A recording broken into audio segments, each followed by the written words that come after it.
साथियों, आज यहाँ मीटिंग थी इंडिया अलायंस से रिलेटेड लीडर्स की और कुछ सोशल एक्टिविस्ट की और ऑर्गेनाइजेशंस की, ताकि जो लोग इस वक्त देश से तानाशाही खत्म करना चाहते हैं और भ्रष्टाचारी सरकार को हटाना चाहते हैं, उन काफ़ी उन लोगों से रिलेटेड संगठन और उसी से रिलेटेड लोगों को यहाँ मीटिंग के लिए बुलाया गया।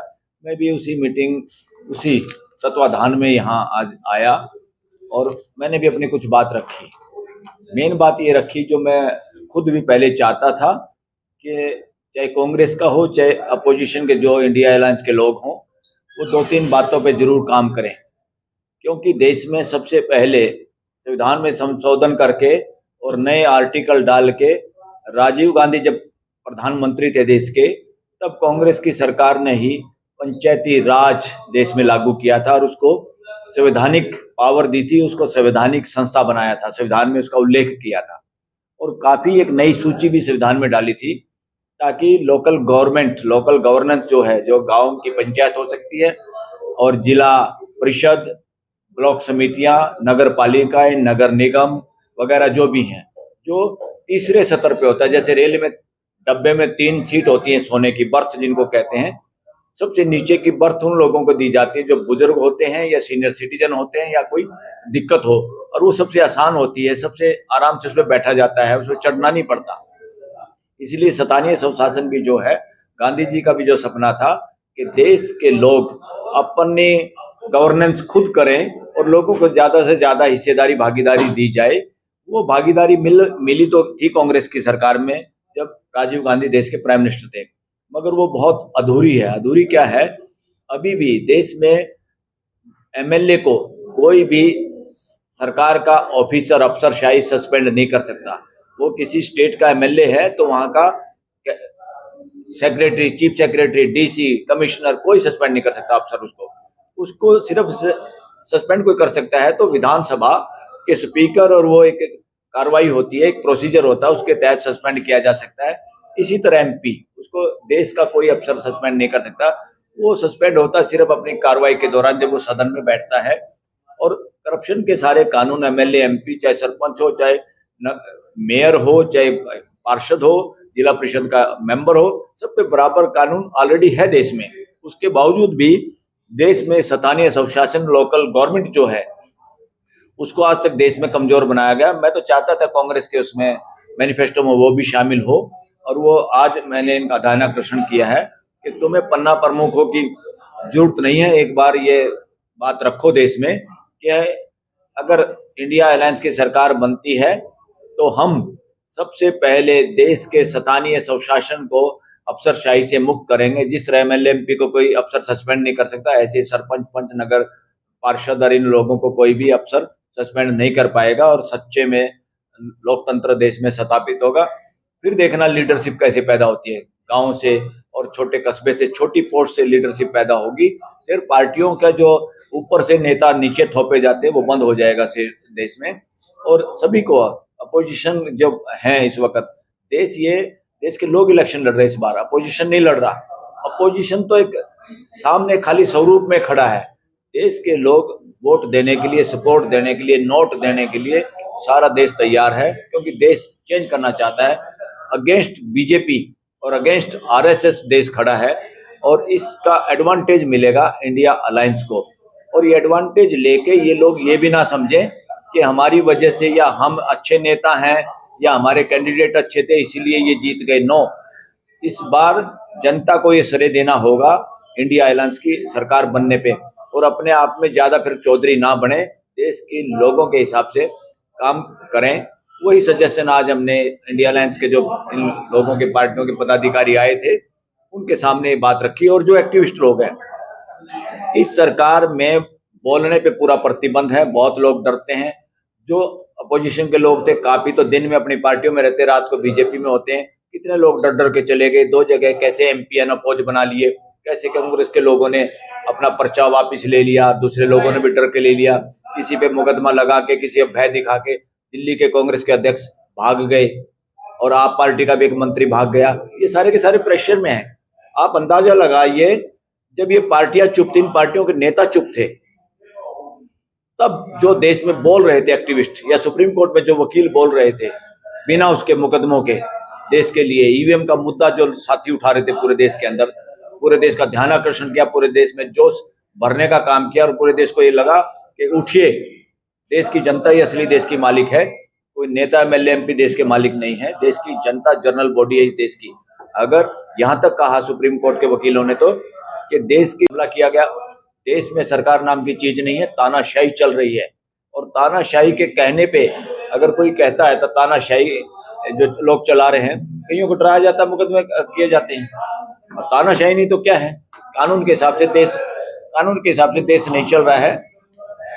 और सारा का सारा देश में जो भी हो रहा है वो गैर कानूनी हो रहा है, असंवैधानिक हो रहा है। इवन काले कानून देश में चल रहे हैं, कोर्टों में सालों से केस पड़े हैं, उन केसों के हिसाब से सुप्रीम कोर्ट में कॉन्स्टिट्यूशन बेंच नहीं बिठाए गए हैं और उनका इंटरप्रिटेशन देश के संविधान और लोगों के फंडामेंटल राइट के हिसाब से नहीं किया। कहीं ना कहीं कमजोर पड़ती हुई नजर आ रही देश की जुडिशरी भी। देश की जुडिशरी को जिस हिसाब से काम करना चाहिए ऐसा काम देश में नहीं हो रहा।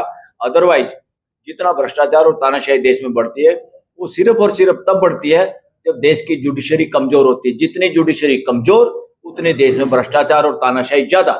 इसका सीधा सा मतलब है आज जुडिशरी को हम ऐसे नहीं छोड़ सकते। देश के मालिक देश की जनता, जुडिशरी का भी हिसाब किताब उनको रखना चाहिए। और आज देश के वकीलों ने भी ऑडिट करना शुरू कर दिया है कि कौन क्या कर रहा है। देश को बहुत डराया गया कंटेम्प्ट ऑफ कोर्ट करके। अब इस देश का भय काफी बहादुर वकीलों ने, रिटायर्ड जजों ने इस देश के मनोबल को बढ़ाने की कोशिश की है और देश तो तैयार बैठा था इस बात के लिए। अब ऑडिट खाली सरकार का और पार्लियामेंट का नहीं होना, ऑडिट देश की हाई कोर्ट और सुप्रीम कोर्ट का भी होना। जब ये दोनों संस्थाएं सरकार और पार्लियामेंट विधानसभाएं काम ना करें या गलत कानून बनाए, जैसे कृषि कानून बना दिया था।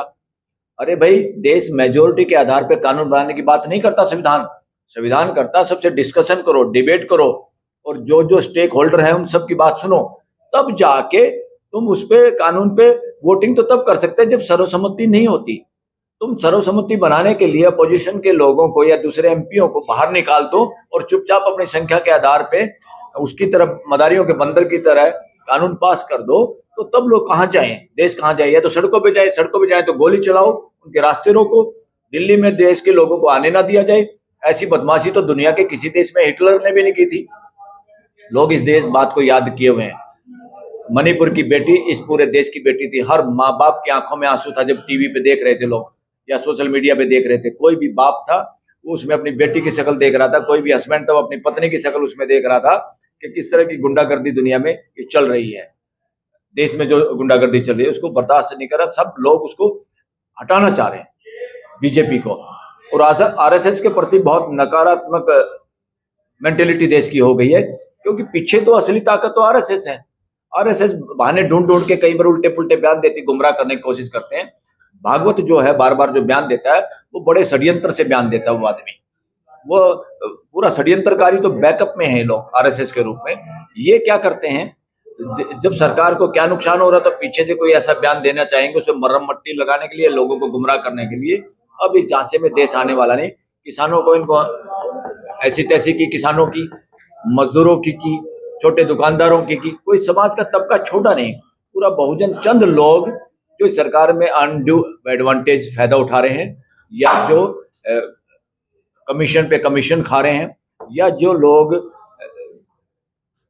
काला धन जो इलेक्टोरल बॉन्ड था, वो काला धन खाली पैसे जो एक नंबर में लिए वही पैसे नहीं थे।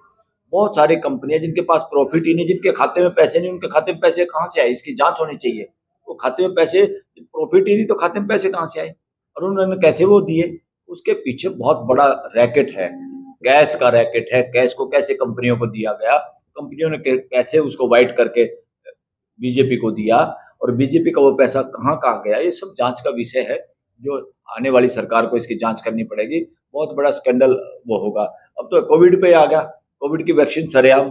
सरकार ने सुप्रीम कोर्ट में कोविड के बारे में क्या बयान दिया, दुनिया की कोई सरकार ऐसा नहीं कर सकती।